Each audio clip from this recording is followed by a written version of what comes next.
നമസ്കാരം. പോരാടം കല്ലടതണിയിൽ വാഹനാപകടം നടന്നു. 3 യുവാക്കൾക്ക് ഗുരുതരമായി പരിക്ക് പറ്റി. ഒരാളുടെ നില അതീവ ഗുരുതരമാണ്. ചടയമംഗലം പള്ളിക്കൽ റോഡിൽ പോരാടം കല്ലടതണി പാലത്തിന് സമീപം ഇന്ന് വൈകിട്ട് 5 മണിയോടെ ഉണ്ടായ വാഹനാപകടത്തിൽ 4 യുവാക്കൾക്കാണ് ഗുരുതരമായി പരിക്കേറ്റത്.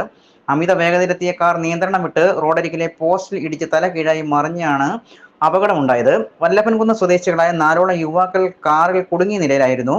നാട്ടുകാർ ഏറെ നേരം നടത്തിയ പരിശ്രമത്തിനൊടുവിലാണ് ഇവരെ വാഹനത്തിൽ നിന്നും പുറത്തെടുത്തത്. ഇങ്ങോട്ട് വന്നത് ഞാൻ ബൈക്കിൽ വരെയായിരുന്നു. എന്റെ ബൈക്കിനെ ഓവർടേക്ക് ചെയ്ത് ആ പാലത്തിന്റെ അപ്പുറത്ത് ഓവർടേക്ക് ചെയ്ത് കയറിയതാ. അവിടെ നേരെ ഈ റോഡ് ക്രോസ് ചെയ്ത് അപ്പുറത്ത് പോയതിനു ശേഷം അവിടെ നിന്ന് നേരെ ഇപ്പുറത്ത് വന്ന് ഈ പോസ്റ്റിൽ ഇടിച്ച് വണ്ടി കുത്തി നിന്ന് മറിയായിരുന്നു. മറിഞ്ഞതിന് ശേഷമാണ് ഇത് വന്ന് ഇപ്പുറത്ത് ഈ പോസ്റ്റ് ഒടിഞ്ഞ് ഇപ്പുറത്ത് ഇതിന്റെ മുകളിൽ വീണത്. ഞാൻ ഈ തൊട്ട് ബാക്കില് ഉണ്ടായിരുന്നത് ഇവിടെ കേക്കോണം അടുപ്പിച്ച് ഉള്ള സ്ഥലമാണ്. അല്ലാങ്കുന്നിലുള്ളവരാന്ന് പറയുന്നത് 4 പേരുണ്ടായിരുന്നു. 4 യുവാക്കളാണ്. 25 വയസ്സ് താഴെ പ്രായമുള്ളവർ. പരിക്കേറ്റവരെ ഉടൻ തന്നെ സമീപത്തെ ആശുപത്രിയിൽ പ്രവേശിപ്പിച്ചു. 3 പേരുടെ നില ഗുരുതരമാണെന്നും ഒരാളുടെ നില അതീവ ഗുരുതരമാണെന്നും പ്രാഥമിക വിവരങ്ങൾ സൂചിപ്പിക്കുന്നു. വാഹനത്തിന്റെ ഡ്രൈവർ മരണപ്പെട്ടു. പള്ളിക്കൽ സ്വദേശി 30 വയസ്സുള്ള അബീസാണ് മരണപ്പെട്ടത്.